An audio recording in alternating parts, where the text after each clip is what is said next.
Hello, everybody. Rusty here. God, it's been a while, hasn't it? I think it's about 4 or 5 months, something like that. Anyway, apologies for the really slow uploads. A lot of shit's been happening, pretty much since my last one. But enough about that one. Back onto the battle. Um, this was a part of a tournament that I was participating in. It was a tournament to find out gym leader and elite four positions for a forum that is no longer up and running, unfortunately. But yeah, I decided to go with a hail team. It took me about 3 weeks to breed and decide on the team members. You'll get to see them at the end, but a lot of it, people are going to be like, "Why did you pick that? Why did you pick that?" Well, it just seemed to fit, you know. I think I figured that the tournament would be very OU heavy in terms of Smogon rules, because a lot of people competitively use Smogon.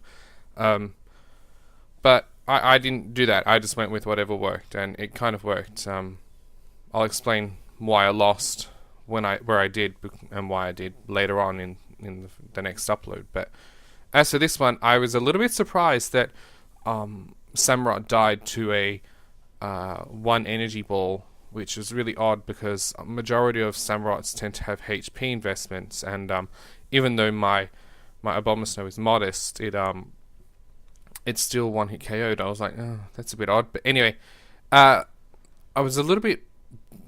I didn't understand that Sceptile switch either, which was a bit. Basically, the strategy for the team is to use the hail to my advantage, set up some toxic spikes with Tentacruel so that I can get the toxic damage, or toxic equivalent damage, plus the damage from hail, and or attacks or stall, depending on which Pokemon I use. I don't know why I kept Abomasnow in, to be honest. No clue. I have no idea. You gotta. This battle was took place back in, I think it was like late November. I think it was last year. So yeah, it's been sitting on my computer for a long time. But yeah, so basically now that I know that I can kind of tank this Zoroark, my Tentacruel is calm nature, by the way. It doesn't really do much to Tentacruel, and I can kind of set up my toxic spikes that I need, and then kill it without fire, which is a bit shameful. But yeah, so Tentacruel actually was probably my MVP throughout the whole of the actual tournament, really. If I didn't have that, I would have lost a lot sooner than what I did. It's got a weird moveset. It took a long time to breed. It's what is it? It's got toxic spikes, scold, protect, and knockoff. It took a long time to get that knockoff, I must say. I only put knockoff on, and it was mainly because of any walls or things like the Porygon 2 and Dusclops and things that I may or may not have faced. It meant that I would be able to kill them a lot faster. And the fact that I can take a Draco Meteor from a Latios. I made sure of that. That was Specs. And if I used knockoff, then I could have got rid of that Specs, which could or couldn't have been a bad thing, but yeah.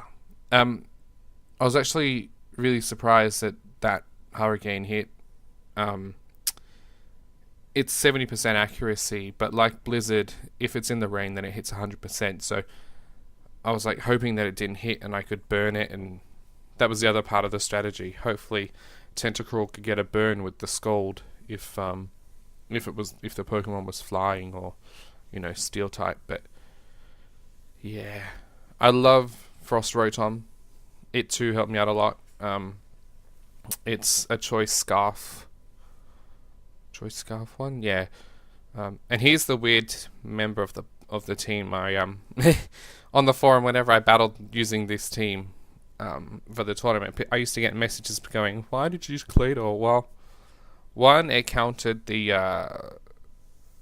the fire weakness that obviously the ice have with earth power, and then I especially Heatran, that thing was going to destroy my teams. And then the other thing was that it actually resisted the fighting attacks, which was another thing that I was worried about. Like, I was scared that I was going to get Mach Punch of Doom throughout the whole team. So yeah, I don't know why he switched there. Really don't know. If it was me, I would have just killed the Claydol and left it. But yeah, I think the person that I was battling for this battle was a youngish person, so may or may not have known the ins and outs of switching and battling and all that. I'm not 100% sure. I said this was way back in I think it was like the second last Friday in November, something like that. I don't remember, but this team really works well. It's the next member that comes out took a while for me to breed too, actually, because I wanted a funnily enough, I wanted Jolly nature. It had to be Jolly to outspeed the Heatran. That way I can at least kill it if Claydol or Tentacruel go down. The Earthquake will do it. But it's actually a really well balanced team, and I mean, considering it took 3 weeks to breed and everything, then it worked really well, and it got me pretty far into the tournament. I made it to the what did I make it to? Semi-finals or something. So it was really good, but and people weren't expecting a hail team. Like, they were expecting rain and things, and I figured, well, I'm not going to be, standard. People who know me know that I don't do standard. Anyway, so just to point out, that miss from Charizard was actually due to Mamoswine's ability, which is Snow Cloak. It tended to... I think that's the only time it worked out in the whole tournament. I think I did about 4 or 5 battles. Can't remember. But that was the only time it actually activated. So it wasn't too much of a problem. But yeah, and that's pretty much it. So I don't have the second battle because there was something wrong with the opponent's Pokemon. But I do have the third and fourth, and then the semi-final. So I will get onto that as soon as I can, and hopefully it won't be too long before I upload. I can't redo the battles, as in re-record them with the new settings that I have, because they're old and they'll be off the system now. But yeah, that's about it. I hope that you guys enjoyed the battle, and yeah, thanks for watching.